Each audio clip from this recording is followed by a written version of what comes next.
You're 34, and you just signed away the deed to your house for a single flower bulb.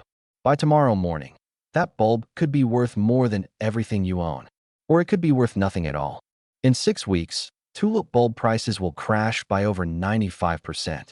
This is one full day inside the Dutch tulip mania, Haarlem, February 1637. And almost nobody who lived through it saw the crash coming.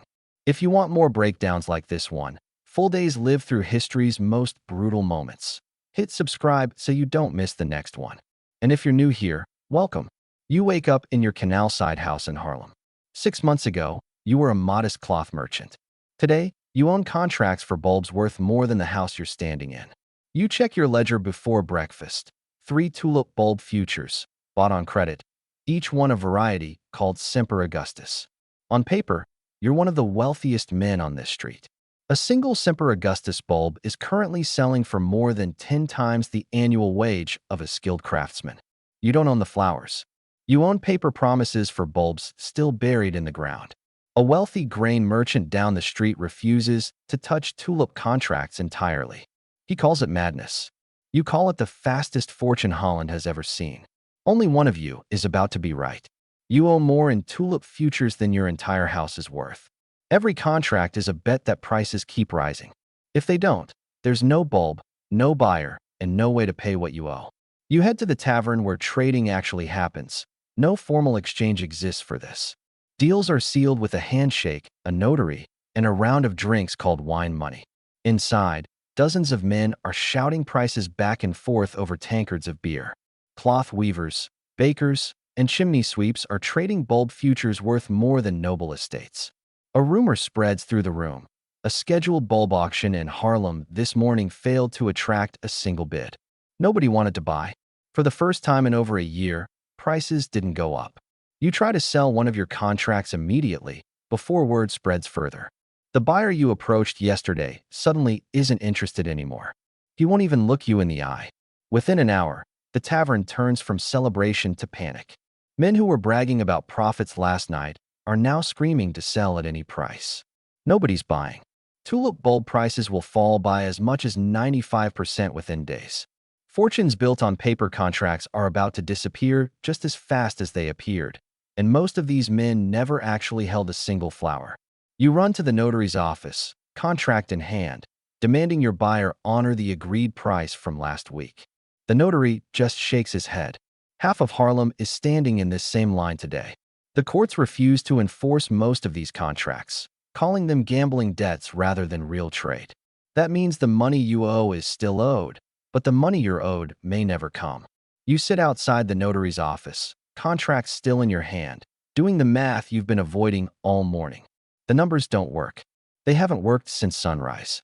The grain merchant who refused to buy tulip futures walks past, completely unaffected by any of this. He built his fortune slowly, one shipment at a time.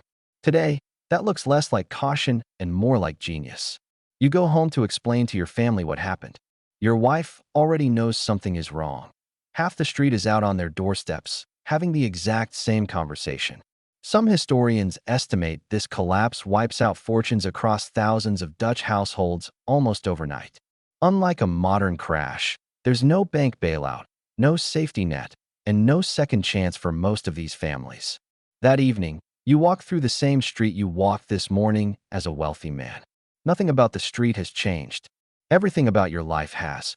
Your neighbor, another trader, sits on his doorstep in silence. He lost more than you did. Neither of you says much. There isn't much left to say. Word arrives that city officials and guild leaders are meeting to decide how to handle the wave of broken contracts across Holland.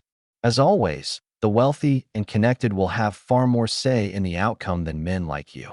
You sit down that night and go through what's actually left, some savings, your trade tools, and a house you may or may not be able to keep. It's far less than you had yesterday, but it isn't nothing. Within a generation, this crash becomes one of the earliest documented examples of a speculative financial bubble in history, studied centuries later as a warning about what happens when price and value stop meaning the same thing. You go back to cloth trading the next morning, the same work you did before any of this started. It's slower, steadier, and far less exciting. Right now, that sounds like exactly what you need. Weeks later, you pass the tavern where it all happened. It's quiet now.